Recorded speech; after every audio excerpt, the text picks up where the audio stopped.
오늘 하나님의 말씀은 마태복음 14장 22절에서 33절까지 있는 말씀, 신약성경 24쪽에 있습니다. 자, 오늘은 믿음은 초점이 하나다라는 제목으로 말씀을 증거하도록 하겠습니다. 미국의 유명한 부흥사였던 D.L. 무디 목사님이 이런 간증을 했다 그래요.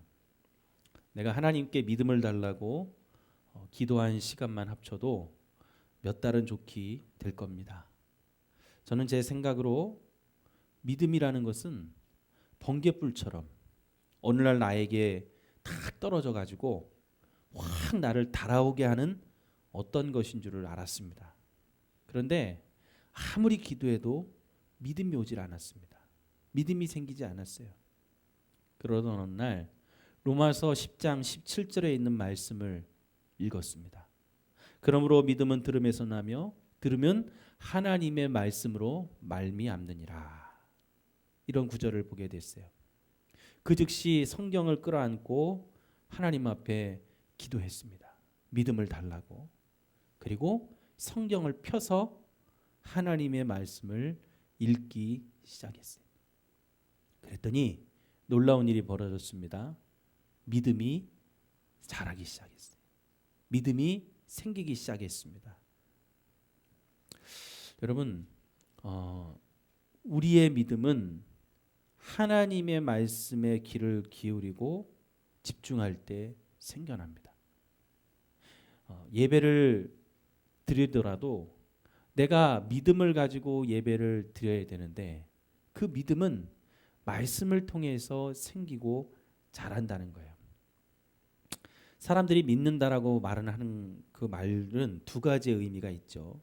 하나는 내 신념을 가지고 믿는 믿음이고, 두 번째는 진리를 믿는 믿음입니다. 처음에 얘기했던 무디 목사님은 처음에 자신의 신념을 가지고 믿었던 거예요. 하나님을 그렇게 믿고 있었어요. 교회를 나오고 신앙생활 한다고 하고 예배를 드리는데 하나님을 믿는데 내 신념을 가지고 하나님을 믿었어요. 그래, 내가 하나님을 믿자. 하나님을 믿어보자. 눈에 보이지 않지만 계시겠지. 믿어보자. 예배를 드려보자. 그러면 뭔가 역사가, 기적이 일어날 거야. 근데 하나님이 우리에게 주시는 믿음은 그런 믿음이 아니에요. 하나님이 주시는 믿음은 하나님의 말씀을 통해서 주시는 것이 하나님의 믿음입니다. 그 믿음이 잘할 수 있어요. 믿음은 언제나 대상이 여러 가지가 아니에요. 믿음의 대상은 하나입니다. 누구 한 분뿐이에요? 하나님 한 분뿐이에요. 교회 다니는 사람들 중에도 그런 분들이 있죠. 나는 하나님도 믿고 예수님도 믿고 부처님도 믿고 알라도 믿고 다 믿는다 그래요. 그러면서 뭐로 가도 서울로만 가면 되지. 신은 하나야. 하지만 그게 부처를 통해서도 믿을 수 있는 거고, 하나님을 통해서도 믿을 수 있는 거고, 저 이슬람의 알라를 통해서도 믿을 수 있는 거고, 다 똑같은 거야. 이걸 다원주의 신앙이라고 그러죠. 이거는 우상 숭배가 됩니다. 미신이 되는 거예요. 자, 오늘 본문의 말씀으로 돌아와서 한번 보세요. 무슨 내용이냐면 오병이어의 기적. 오병이어가 뭐예요? 떡 5개와 물고기 2마리를 가지고 자기의 무리들 5,000명의 무리들을 먹이신 그 기적을 오병이어의 기적이라고 하죠.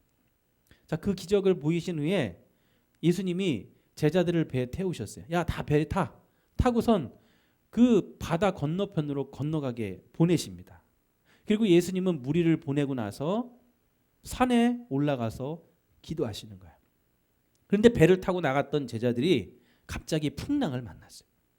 어려움에 처하고 고난을 당합니다. 다들 막 죽을 것 같았어요. 배가 뒤집힐 것 같았어요. 자, 그리고 그 밤에 이 제자들의 어려움을 아시는 주님이 물 위를 걸어서 풍랑 속에 있는 제자들에게 오셨어요. 제자들이 막 놀라서 무서워하고 소리를 지릅니다. 유령이다. 근데 예수님이 뭐라고 그래요? 안심해라. 나야 나. 너희들의 스승인 예수님이야. 두려워하지 말아라. 그들을 안정시켰습니다. 갑자기 그런데 그 풍랑 속에서 베드로가 예수님에게 말하죠. 주님, 저도 물 위를 걷고 싶어요. 저에게 좀 말씀해 주셔서 물 위를 걷게 오라고 해주세요. 그러면 제가 물 위를 걷겠습니다. 예수님이 오라 한마디 하셨더니 베드로가 물 위를 걸었어요. 한 걸음 한 걸음 예수님에게 다가갔습니다. 근데 갑자기 베드로가 예수님을 바라보다가 옆에서 치는 풍랑이 그친 게 아니에요. 막 비바람이 치고 파도가 일고 풍랑이 치고 있는데 바다 위를 걸어가고 있었어요. 근데 옆에서 풍랑이 치는 걸 보고 베드로가 바다에 빠져버렸어요. 무서운 거죠. 소리를 지릅니다. 주님, 나를 구해 주세요. 예수님이 베드로의 손을 잡고 구해 주었고, 믿음이 적은 자여 왜 의심하였느냐. 그러면서 예수님이 바람과 파도를 잠잠하게 하시죠. 이를 본 모든 제자들이 예수님에게 절하면서 하나님의 아들이라고 고백하는 것이 오늘 읽어드린 본문의 내용입니다. 자, 여기서 우리가 주목해서 봐야 될 게 뭐냐면 베드로가 물 위를 걸어간 거예요. 어떻게 물 위를 걸을 수 있었어요? 베드로가 나도 할 수 있어, 할 수 있다 그러면서 통성기도 한번 하고 물 위를 걸어갔습니까?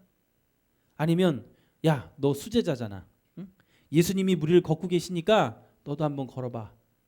제자들에게 등 떠밀려서 해보니까 물 위를 걷게 된 거예요? 아니죠. 베드로가 물 위를 걷게 된 것은 오로지 예수님의 말씀 때문이었어요. 어떤 것이었어요? 베드로가 예수님에게 요청을 합니다. 주님, 만일 주님이시거든 저를 물 위로 걷게 해주세요.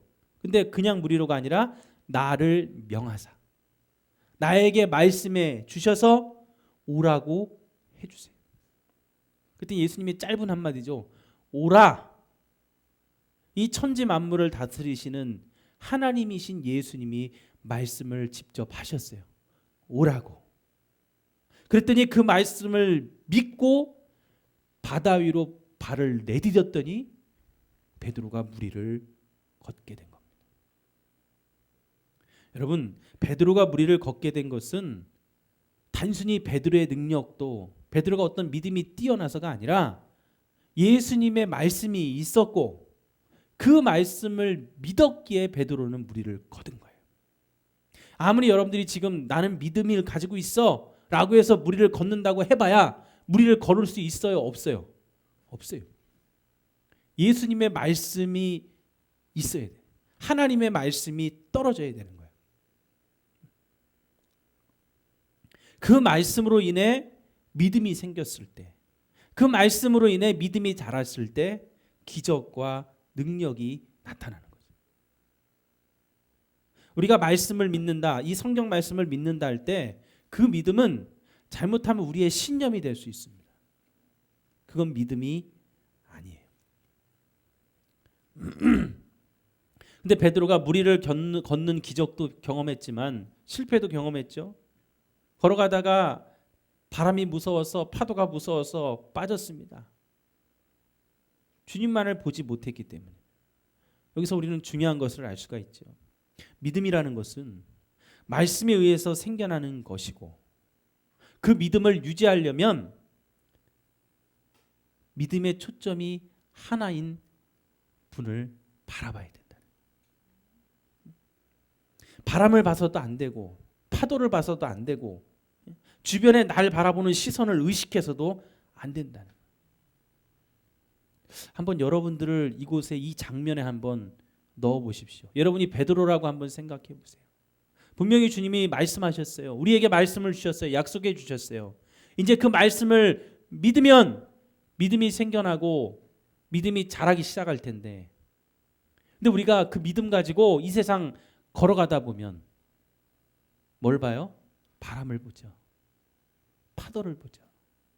우리 주변에 일어나는 많은 문제들을 바라보면서 걱정과 불만이 또 불안함이 우리를 사로잡습니다. 그러면 어떻게 되는 거예요? 우리의 믿음이 무너지는 거예요. 안 볼 수는 없어요. 주변에서 일어나는 일들이 얼마나 많습니까? 지금 당장만 해도 우리나라에 일어나는 많은 일들이 얼마나 많아요. 경제는 자꾸 곤두박질치죠. 물가는 오르고 있죠. 은행 금리가 올라서 대출 받아가지고 막 이자를 많이 내는 분들이 있죠. 많이 힘들죠. 그런 상황들을 다 보다 보면 파도가 바람이 눈에 안 들어올 수가 없어요. 그런데 그것을 믿으면 안 된다는 거예요. 그것에 여러분의 믿음을 둬서는 안 된다는 거예요. 그것에 우리의 마음을 빼앗겨서는 안 된다는 겁니다. 오늘 주님이 우리에게 말씀하시는 것은 무리를 걸었으면 신앙생활을 믿음으로 시작해서 이 세상을 하나님의 자녀로 걸어가고 있으면 나를 바라보라는 거예요. 믿음의 초점이 하나인 나를 바라보라고 오늘 주님은 우리에게 말씀하고 있는 겁니다. 그러면 물어봐요. 저는 언제나 주님 바라봤는데요. 저는 계속 기도했는데요. 저는 하나님을 그렇게 열심히 잘 섬겼는데 왜 저에게는 그런 능력도 기적도 안 나타납니까? 왜 우리가 그런 것을 체험하지도 못하고 우리가 응답받지도 못하고 우리의 신앙이 무너지고 있습니까? 그것은 우리가 하나님이 주시는 믿음이 아니라 내 신념에 의한 믿음을 갖고 생활하기 때문입니다. 믿음의 초점인 하나님만을 바라보지 못하기 때문이죠. 요나서에 보면은 하나님께서 요나에게 니느웨 성에 가서 말씀을 증거하라고 하십니다. 니느웨 성은 적국의 성입니다.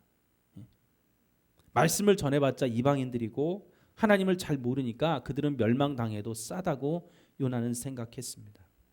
그래서 도망을 갔어요. 근데 하나님의 뜻이 그게 아니었죠. 그를 물고기 뱃속에 던져 넣었다가 살려서 다시 니느웨 성으로 보내십니다.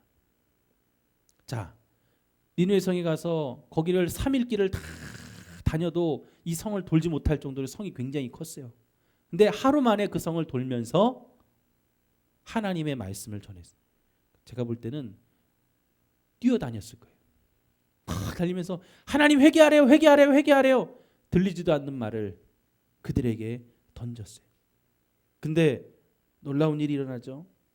그 얘기를 스쳐 지나가던 그 얘기를 들은 니느웨 성 사람들이 왕으로부터 시작해서 가축에 이르기까지 베옷을 입고 금식하며 하나님 앞에 회개한 거예요. 하나님이 반드시 멸망시킨다고 했던 니느웨 성을 그 회개 때문에 그들이 돌아켜서 회개하는 그 모습 때문에 하나님이 진노를 거두시죠. 멸망시키지 않으셨습니다. 심판을 거두는 기적이 일어난 거예요. 그냥 스쳐 지나가던 말 한마디를 믿고 회개했던 그들, 그 말씀을 믿음으로 하나님을 바라봤던 적국의 이방인들의 그 기도를 하나님이 들으시고 심판을 거두신 거죠.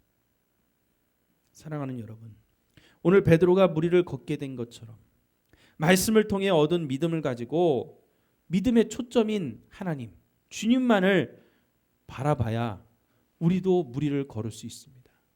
살얼음팔인 이 세상에서 여러분들이 하나님의 자녀로 신앙 가지고 살아갈 때 정말 하나님이 주시는 능력을, 기적을 체험할 수 있는 삶을 살 수 있다는 거예요. 오늘 저와 여러분들이 그 기적과 능력을 체험할 수 있기를 간절히 소원합니다. 그러면 어떻게 믿음의 초점을 하나님께 맞추고 살 수 있는가? 먼저는 내가 변해야 됩니다. 오늘 27절에 보니까 예수께서 즉시 일어나 가라사대 안심하니 나니 두려워하지 말라. 예수님이 무서워하는 제자들에게 나타나서 무서워하지 말라고 하시죠. 그러자 제자들이 어떻게 합니까? 아우 깜짝 놀랐잖아요 하고선 예수님에게 짜증을 냈나요? 베드로가 그 자리에서 태도를 바꾸죠. 무서워하다가 자기도 무리를 걷게 해달라고 요청을 하는 겁니다. 믿음은 믿음은 하나님이 아니라 내가 변해야 됩니다. 근데 많은 사람들은 내가 아니라 하나님을 변화시키려고 합니다. 내가 기도 많이 하고 봉사를 많이 하고 헌금을 많이 하고 일을 많이 하면 하나님이 그 공로를 보시고 내 소원 들어주실 거야 라고 생각합니다. 아닙니다. 하나님이 우리의 기도에 응답하시는 이유는 내가 어떤 것을 많이 했기 때문이 아니라 내가 변했기 때문에, 내가 믿음을 가졌기 때문에 하나님은 그것을 보고 응답하시고 역사를 일으키시는 거예요. 내가 하나님의 뜻에 맞춰 살아가면 그게 믿음이고 그게 신앙생활입니다. 내가 변하면 우리의 생활이 변하게 되어 있어요. 오늘 베드로의 두려움이 담대함으로 변했을 때 무리를 걷게 된 거예요. 그러니까 다른 사람, 아니 하나님을 변화시키려고 하지 말고 내가 먼저, 내 마음이 먼저 바뀌어져야 됩니다. 어떤 사람이 자기가 물어보는 말에 아내가 제대로 대답을 안 한다는 것을 깨닫고는 평생 고생만 하는 아내가 불쌍해서 병원에 데리고 가 진찰을 받으려고 했습니다. 근데 증거가 없었어요. 그래서 증거를 만들기 위해 이 사람이 집에서 테스트를 합니다.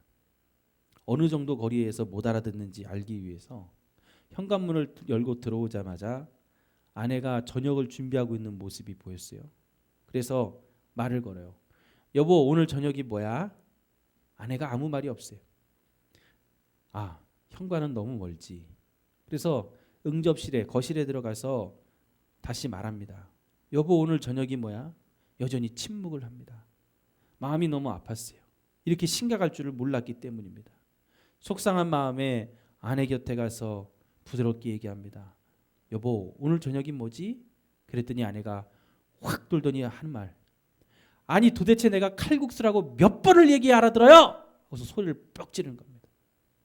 청력의 문제가 아내에게 있는 게 아니라 남편에게 있었던 거죠. 우리도 마찬가지입니다. 하나님은 계속 기다리라고, 아직 때가 아니라고.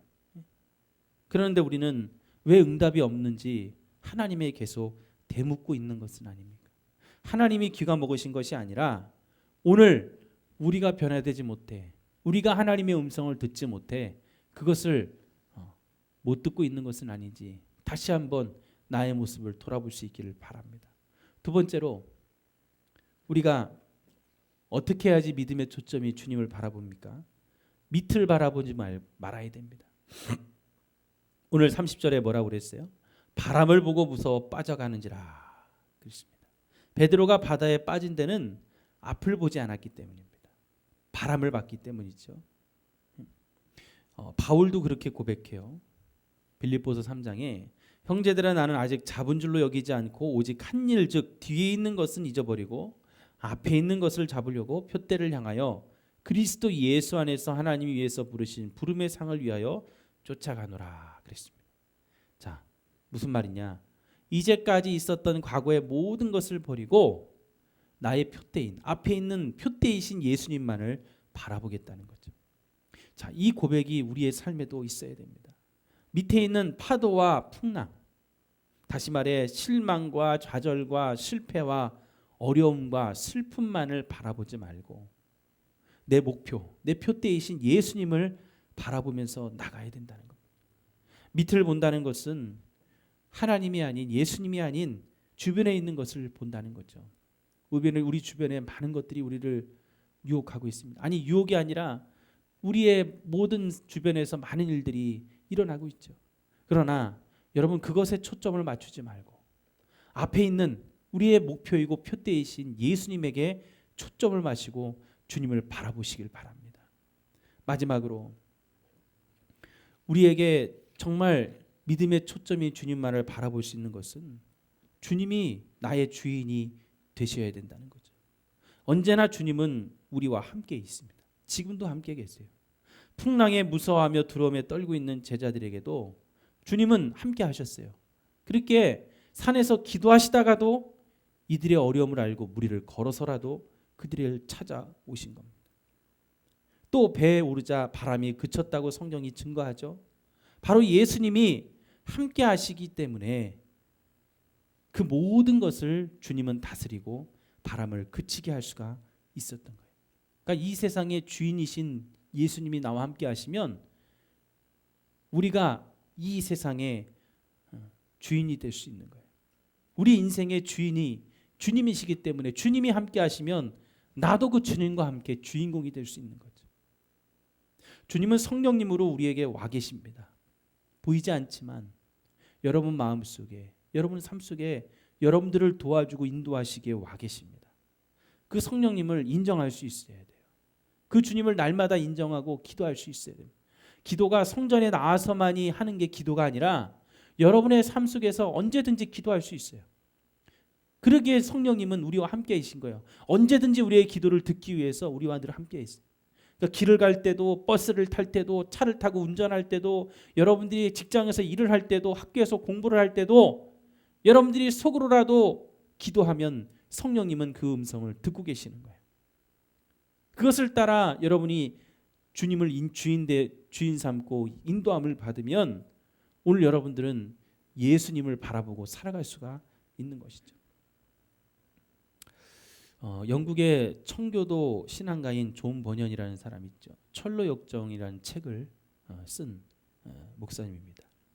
이분이 국왕의 명령을 어겨서 감옥에 갇혔어요. 어느 날 옥사장이 이 존 버년 목사님에게 너무나도 존경을 하고 따르고 있으니까 윗사람들 모르게 옥문을 열어줬어요. 그러면서 집에 가서 사모님과 식구들을 잠깐이라도 만나고 오라고 이제 혜택을 준 거죠. 봐준 거예요. 근데 얼마쯤 가다가 이 목사님이 되돌아왔어요. 그래서 왜 오셨냐고 옥사장이 물었습니다. 그랬더니 목사님이 그래요. 당신의 후회는 너무나도 고맙지만 내가 길을 가다가 내 마음속에서 성령님이 나에게 들려주는 마음의 감동이 이 길이 성령이 인도하시는 하나님이 인도하는 길이 아니라서 돌아왔습니다. 우선 감옥에 들어가서 문을 열쇠로 딸깍 잠갔는데 1시간 후에 그 나라의 국왕이 직접 이 감옥을 시찰하러 나온 거예요. 자기가 가둔 존 버년 목사님이 감옥에 제대로 있는지 갇혀 있는지를 살피기 위해서 온 거죠. 그리고 그 존 버년 목사님을 감옥에 있는 것을 확인하고 돌아간 거죠. 만약에 그 목사님이 돌아오지 않고 그대로 집으로 갔다면 목사님뿐만 아니라 그 감옥을 지키던 옥사장은 어떻게 되는 거예요? 죽는 거예요. 그 사람이 얘기하죠. 목사님이 성령의 인도함을 따라 행동했기 때문에 목사님도 살고 저도 살았습니다. 이제는 제가 가라고 오라고 하지 않을 테니 목사님이 성령의 인도하심 따라 가고 싶을 때 가시고 오시고 싶을 때 오시기 바랍니다. 감옥에서 있을 수가 없는 일이죠. 그런데 그 성령의 인도하심 따라 하나님을 바라보고 살아갔더니 목숨을 건지는 그런 놀라운 일이 일어난 거예요. 옥사장도 인정하는 거죠. 성령에 따라 인도하심을 받는 목사님의 행동에 따라 저도 살아가겠습니다. 여러분, 여러분의 가정도, 여러분의 자녀도, 여러분의 삶도 하나님이 주인입니다. 근데 우리가 그것을 인정하지 않아요. 죄송한 말씀이지만 우리의 삶에서 인정하지 않을 때가 너무나 많아요. 우리는 하나님을 믿는다고 기도하죠. 하나님, 우리를 좀 도와주세요. 하나님, 이러한 어려움이 있습니다. 날 좀 도와주세요. 기도하는데 정작 우리의 삶에서는 하나님을 내 삶의 주인으로 인정하지 않는단 말이에요. 하나님 우리를 인도하고 싶은데 야 그게 아니야. 그쪽으로 가면 안 되라고 말씀하고 싶은데 우리가 듣지를 않는단 말이에요. 그러면 베드로처럼 바다에 물에 빠질 수밖에 없는 겁니다. 파도를 보고 바람을 보고 무서워 빠지는 거예요.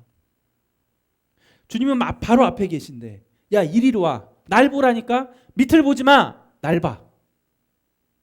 날 보면 올 수 있어. 근데 그걸 안 들어요. 우리를 걷게 해주신 분도 주님이시고 우리에게 말씀해 주신 분도 주님이시고 우리의 삶을 책임져 줄 수 있는 분도 주님이신데 예수님은 베드로에게 말씀하셨고 무리를 걷게 하셨고 베드로의 손을 잡고 바다에서 건져주셨고 풍랑과 파도를 멈추게 하실 수 있는 분이신데 그러한 주인을 인정하지 않는단 말이에요. 사랑하는 성도 여러분, 믿음의 초점은 하나예요. 우리에게 정말 믿음이 있다면 우리가 바라봐야 될 분은 하나님 한 분입니다. 그리고 그분의 음성과 말씀을 듣고 살아가야 되는 거예요.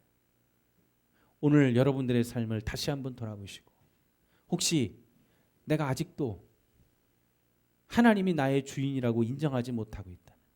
주님이 계속 나에게 말씀하고 계신데 그것을 듣지 못하고 있다면, 주님이 나에게 무리를 걸으라고 오라라고 말씀하시는데 그 말을 믿고 순종하지 못하고 있다면, 아니 무리를 걸어가고 있는데 자꾸 파도가 보이고 바람이 불고 있다면, 여러분 다시 한번 우리가 주님께 집중하고 주님을 바라보고 오늘 그 기적이 나의 기적이 되도록, 오늘 베드로에게 행하셨던 하나님의 놀라운 일이 나에게도 나타날 수 있는 능력이 되도록 기도할 수 있는, 또한 믿을 수 있는 저와 여러분들이 되기를 간절히 축원합니다. 기도하시겠습니다.